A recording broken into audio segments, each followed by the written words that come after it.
hari muririmbyi uvuga ngo uyu munsi naronse indirimbo nziza yuzuye mu mutima wanje, ndanezerwa cyane, ndatazira umwami kuko Yesu ampaye amahoro.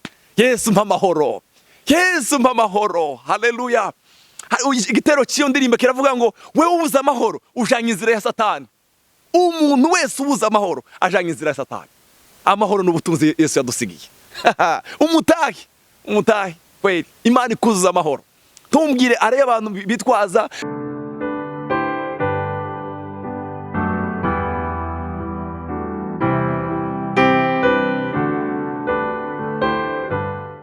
ndabaye kaze mu kiganiro cya CANAAN TV. Muri kumwe na Evangeliste Patrick Ndayishimiye. Turabakunda, turabashimiye cyane ngene muhora mukurikirana ibiganiro byacu. Ubuntu bw'umwami wacu Yesu Kristo bushibamire imitima yanyu. Reka dusenge. Ganiriza imitima y'umumwe wese Mana biciye mu ijambo ryawe. Kuko Yesaya yaranditse ngo n'imbuto itabora. Haleluya Yesu. Kurya imvura na sherege bigo bigatosiza ntibisubireyo. Ngo niko n'ijambo warungiste litazosubirayo ridashikanye ico waritumye. Nushikane Mana ijambo ico waritumye mu mitima yabera. Urakoze papa, ico barugarukire mu izina rya Yesu. Amen.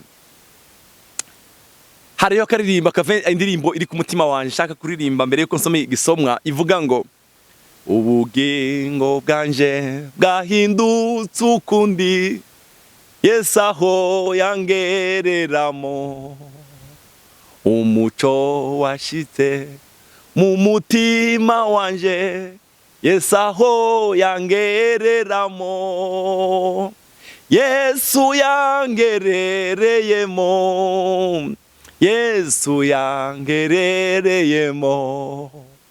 Haleluya ndanezerewe ndashima, Yesu yangerereyemo. Haleluya bavandimwe. Reka ndabasangiza ijambo riri ku mutima wanjye ryanditse mu gitabo cya Yohana igice cya 15.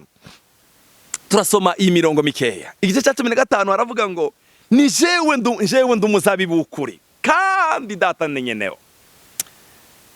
Data ni nyeneho. Ishami ryose ryo muri jewe ritama arikuraho, ariko iryama ryose ararituturira ngo rirushirize kwama. Ijambo ndakuzaniye kuri uyu munsi riravuga ngo rushiriza kwama, rushiriza kwama. Haleluya. Kwama kwawe ni umugisha abana bawe bazosarura. Kwama abana bawe n'abuzukuruza bawe hariya bazosarura kugororokera Imana no gukiranuka Imana bakiranuka Imana. Yohana yanditse aravuga ngo jewe ndumuzabibu w'ukuri, uri Yesu wavuze, kandi data ni nyeneho. Ishami ryose ritama, ishami ritama ararikuraho. Haleluya. Ararikura karica, ariko iryama ryose ararituturira, arazana ifumbire agashira uruhande kugira ngo rirushirize kwa. Muri no rugendo twatangiye ruja mu ijuru, urugendo rw'abana b'Imana. Oh haleluya. Yesu umwana w'Imana. Turakeneye ubuzima bw'ama, turakeneye kwama ibyamwe, turakeneye kwera imbuto, turakeneye kwera imbuto. Abatubona babona imbuto z'Imana mu buzima bwacu, abatubona abatwumva bumva Imana. Oh haleluya. Abadukubita amaso tutaranavuga babona Imana muri twebwe. Iryama rituturira ngo rirushirize kwama, iryama rituturira kugira ngo rirushirize kwama. Ndagusengeye, ndakwifurije muvandimwe kurushiriza kwama. Kwama gutandukana n'igisa n'icyaha mu buzima bwacu. Umviriza ico Paulo yavuze, yabwiye abagalatiya 5:22. Ndagaruka kuri kino gisomwa. Haravuga ngo ariko ivyo mwemu yama, ivyo tugomba kwama, ibigomba kuba ivyamwa byacu iminsi yose y'ubuzima bwacu ni urukundo. Urukundo rugomba kuganza mu buzima bwacu, urukundo rugomba kuganza. Ndagomba kwama Mana, ndakeneye kurushiriza kwama urukundo, ndakeneye kurushiriza. Siniyumvira ibyacu. Paulo yaravuze ngo titwiyumvira ibyacu gusa, ariko twiyumvire n'iby'abandi. Dukunde, tugire umutima ukundana, tugire urukundo, twiyumvira abandi, dufasha abandi, tubibe imbuto z'urukundo ahandi mu bandi bantu. Imbuto z'urukundo. Haleluya.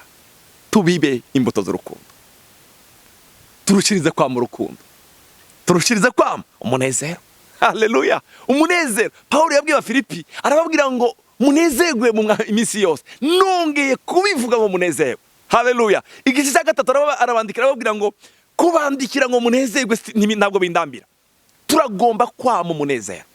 Turushirize kwama umunezero. Umunezero uganze mu mitima yacu.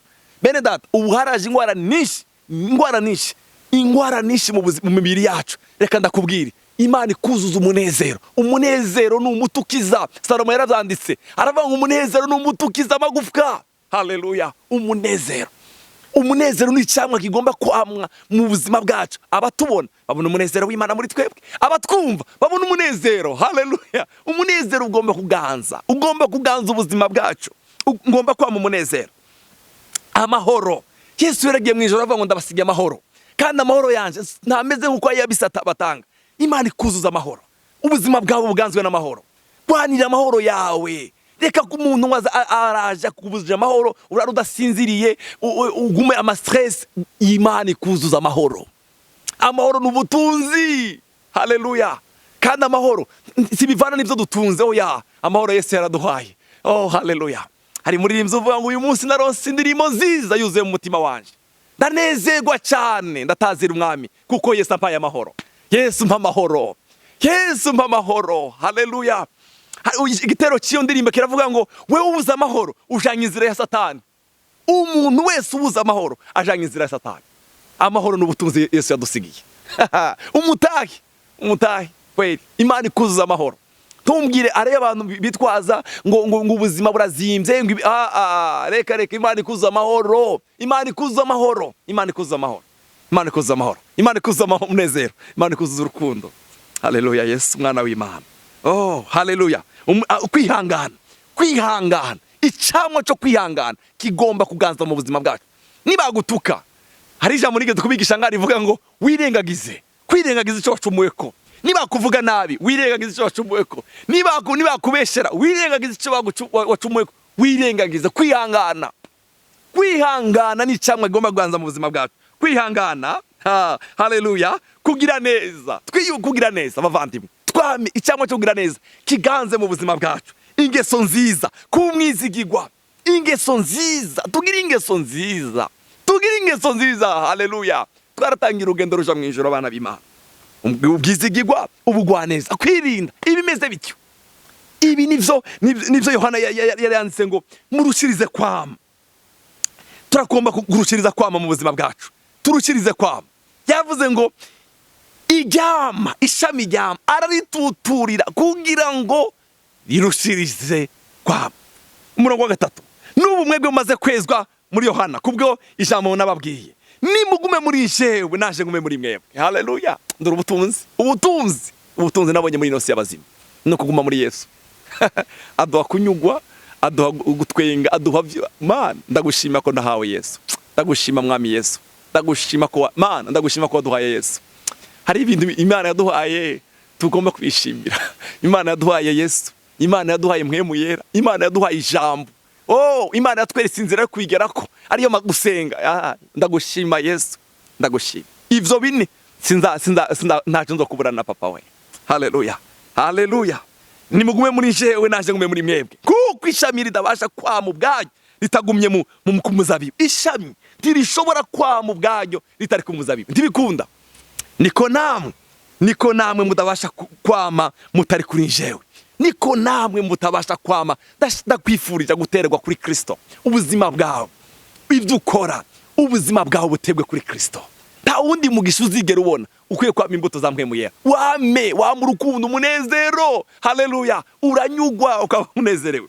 Ni jewe muzabibu, namwe muri amashami. Uguma muri jewe nanje kuguma muri we. Uwo niwe yama cyane.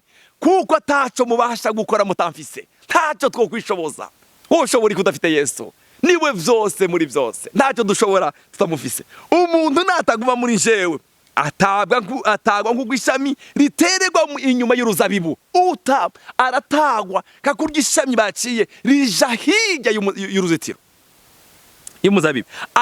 Akuma maze bakayatororokanya bakayaterera mu muriro agasha. Umurongo w'indwi.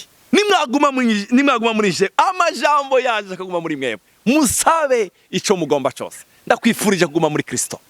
ndakwifurije kwama ivyamwa vya mpwemu yera, ndakwifurije kuguma mu ijambo ryayo. Nitwaguma muri we, ico ni cyambere, amajambo ye akaguma muri twebwe, dusaba ico tugomba.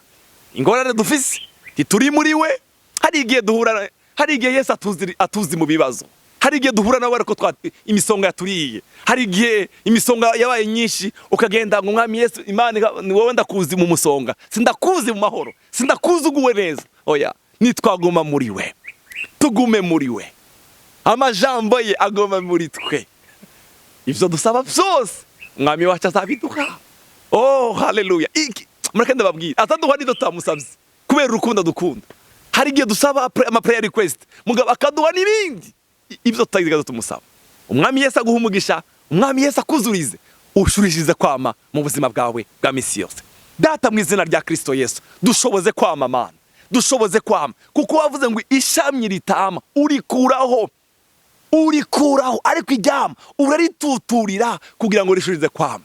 Twatangiye urugendo ruja Isiyoni, duheze buno bushobozi bwo kwama Mwami. Turakeneye kwama urukundo, umunezero, amahoro, kwihangana, kugira neza ingeso ziza, ubwizigirwa Mana. Turakeneye kwama abatubona babona ivyamwa vya mpwemu yera ku buzima bwacu. Urakoze kutugirira neza, udushoboze kuguma muri wewe no kuguma mu ijambo ryawe Mana. Ivyo tuzosaba vyose uzabiduha kubera urukundo rwawe. Icubahiro garukire mu izina rya Yesu Mwami wacu, amen.